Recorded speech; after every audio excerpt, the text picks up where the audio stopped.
ঠেকে গেছে, ইউনূস আলাইহিস সালামের দোয়া পড়বেন, লা ইলাহা ইল্লা আনতা সুবহানাকা ইন্নী কুনতু মিনাজ জালিমিন, আল্লাহকে ডেকে এগুলো বলবেন।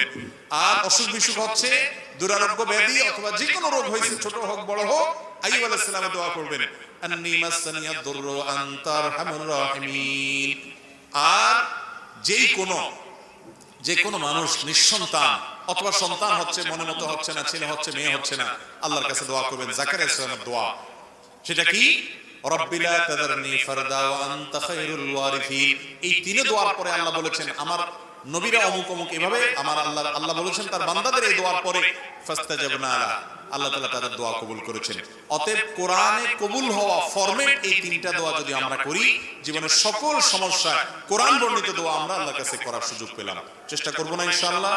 আল্লাহ তাআলা আমাদের সবাইকে কোরআন এবং হাদিসের আলোকে বিশুদ্ধ পদ্ধতিতে আল্লাহর কাছে দোয়া করার তৌফিক দান করুন।